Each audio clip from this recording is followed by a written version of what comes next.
do another video, once again documenting our situation to try to help others and to, I just feel, I want justice for my children because of all the things that have happened.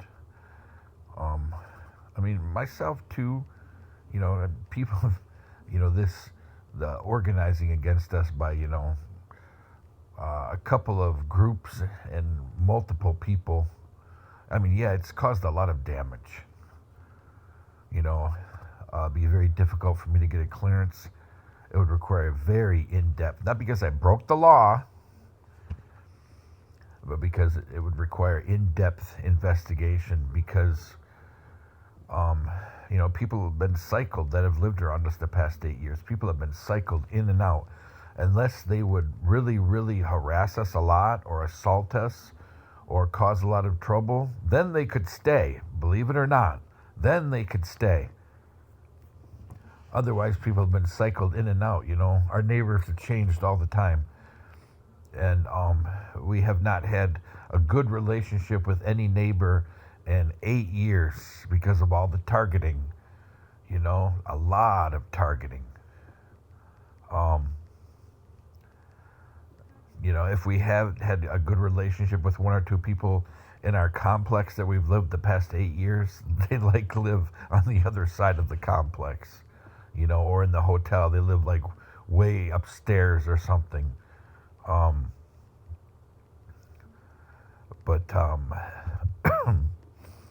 that's been, very few instances. But, grace is always open to people if they will stop doing these things. I had a very long talk with somebody who is familiar with, groups that help people out there, like Anonymous. And, not to say that they're entirely responsible for this, but it's a similar type approach, do things to people and see their reaction. Except for us, we haven't encountered a blessing at the end. But I had an in-depth discussion with somebody, Scripture teaches in multiple traditions that you are supposed to help people without question, and to even make it more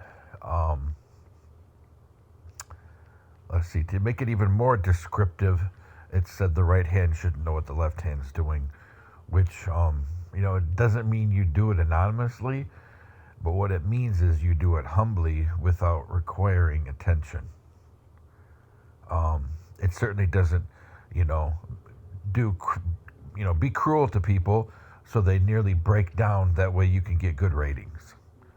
I agree with, these different anonymous TV shows where they go around helping people and, blessing people with something, even if it's a full tank of gas.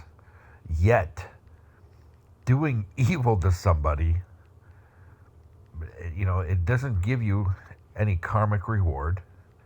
It, doesn't show God in heaven that you put him first and you're blessing another person or even blessing an animal with saving it.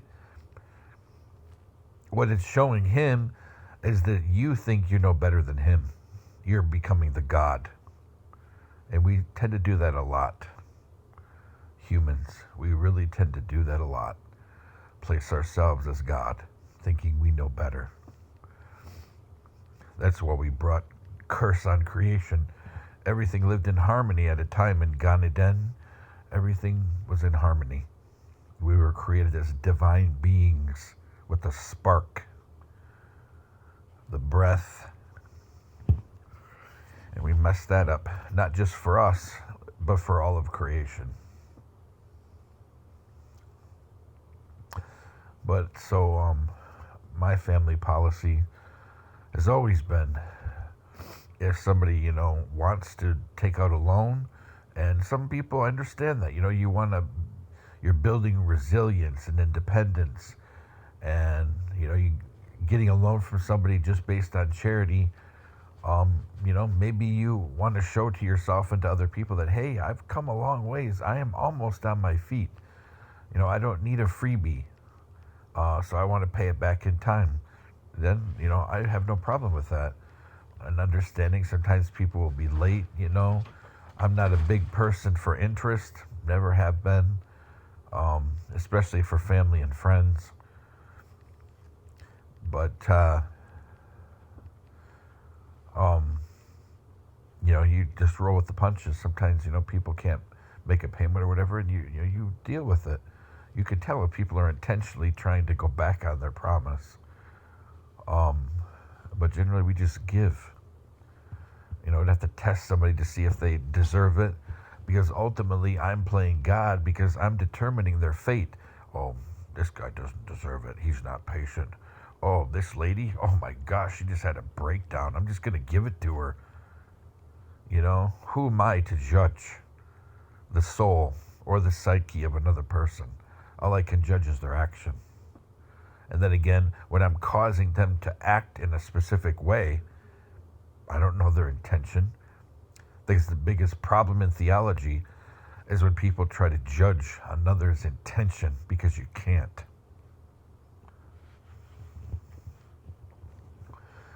So, you can only judge their actions. If you're going to give somebody a month's rent, but you kick him in the shin first, that's not a blessing at all.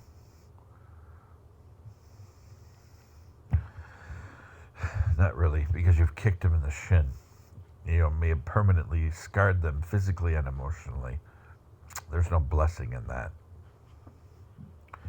But anyway, so I wanted to post this video because I've uncovered a new way that people are destabilizing people.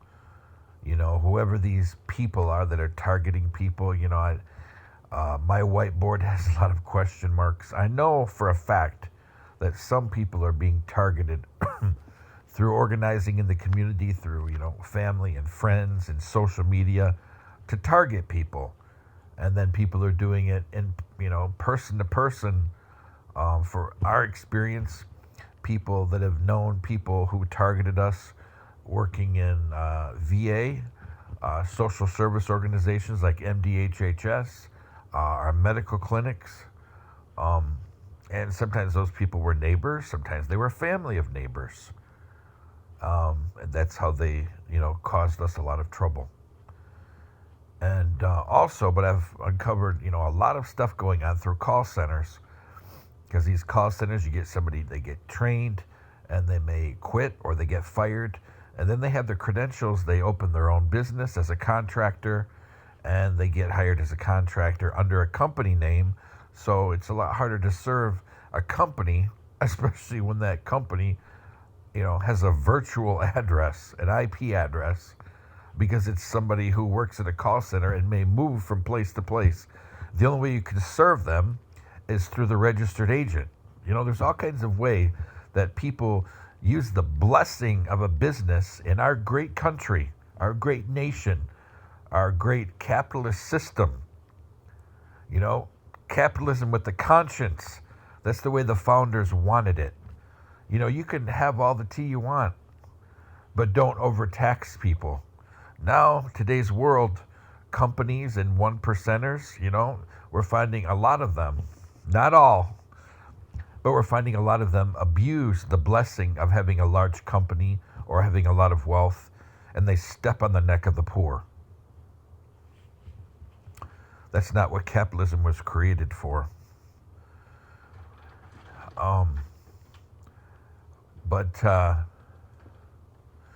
So through these call centers, that provide a lot of anonymity, layers of it, they, specific the ones that handle medical insurance that handle it, the contact centers, at least in Michigan, what I have uncovered is, here's my situation, being a veteran, going to the VA, what they will do to destabilize you financially and allow people to sue you or serve you or send send something into credit, to credit collection, to your credit report for collections. And the way they do this is through the contact center.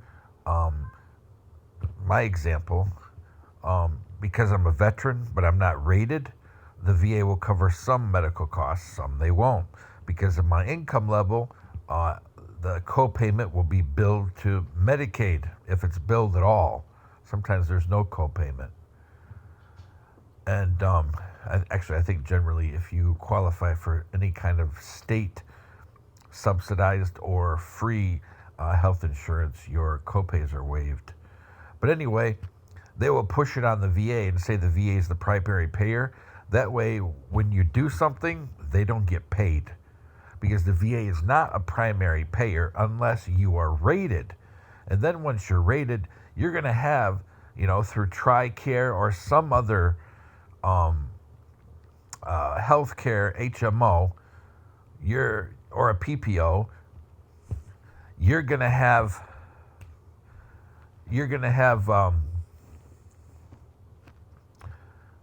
primary insurance that, obviously it's not Medicaid or whatever, but you may qualify for Medicaid, which in case then they would bill Medicaid first, then they would bill the VA. That's generally the way it goes. If you qualify for Medicaid, Medicaid is always billed first. Now you can put it in your settings with your whatever agency you deal with. Oh yeah, I'd rather you, but bill TRICARE or whatever, bill them first. But generally it's policy that you must bill Medicaid or Medicare first, generally. But what people will do to destabilize people at these contact centers is they will list the VA as your primary insurer. That way, nothing gets paid. I'm having to deal with that with a couple of ER visits, which may have been resolved now, and a couple of ambulance rides, which is not resolved now. Because the contact center keeps telling people that, the VA is his primary insurer, and I've called them and said, I'm not rated. I don't have any kind of veterans health policy. What the VA covers is only through them and only by referral and only with a VA community care provider. Medicaid has nothing to do with it. So this is a way that people will destabilize you from the contact center. And it could be intentional or not, but since I've informed these people more than once, it's not an accident. It's intentional to destabilize. I've already been getting contacts from a debt collector for the ambulance ride. And I called the insurer and they said, the VA is your primary. I said, no, they're not. I said, that's not true. Well, that's the way it is. I said, no, it's not. State law is, and actually federal law, when you have Medicaid, they're billed first. Even if you have another insurer, Medicaid pays whatever they will contract, whatever the contract and the bidding is set at for a particular visit or exam or test or imaging. And then whatever is left over from the preferred cost is covered by the secondary insurance. And whatever is not covered by them is then billed to the patient. But when you're on Medicaid, nobody can bill you. Your secondary can't bill you. But because you're on Medicaid, obviously you can't pay it. But anyway, so they will destabilize veterans by going inside the Medicare, Medicaid studies, whatever the software it is for Center for Medicaid Studies, that covers, that connects to the vendor software in whatever state that the veteran lives where they bill Medicaid, and they will make things get rejected. They will cause a big disconnect between the VA, saying, "Well, you pay first." The VA is like, "No, this is not a rated veteran. We will not pay first, and we only pay by referral. If they see somebody and refer them out. If it's your primary care provider who is non-VA, they cannot force the VA to pay anything. The VA only does by referral." Now, there's some Republicans in a couple of states that are trying to change that. So a veteran has more control over imaging, over testing, over specialists. They don't need that VA middleman to do the referral. What they're doing is taking away a little bit of the workload from community care and giving it to the veteran, which is probably the better idea. But so this is what they do to destabilize veterans. They will refuse to pay for things because they'll put in the computer that the VA is the primary payer for insurance. And so the VA will say, "No, we are not. This is not a rated veteran. We will not pay. We had nothing to do with this, consultation or whatever, or even an ambulance ride. Even an ambulance ride, only under certain circumstances will the VA cover, and it always involves you going there. You can go there and go through an urgent care, and maybe they'll send you to an ER. Then they'll cover the cost or part of it. They won't if you never call them or end up there. They never will pay. Like I said, they have to be involved in the referral or the consult. If they're not going to pay. But so, who knows how many veterans out there being destabilized and being served by debt collectors for various things that, they assumed would go the way they're supposed to. They would bill Medicare, then they would bill, whatever their secondary insurer is. Or they would bill Medicaid, then their secondary insurer.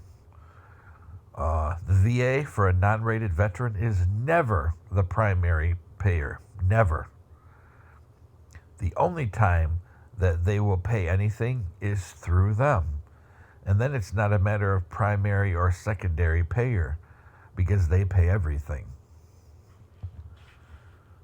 We have a system here that, some of these people working in these contact centers are innocent because they don't know.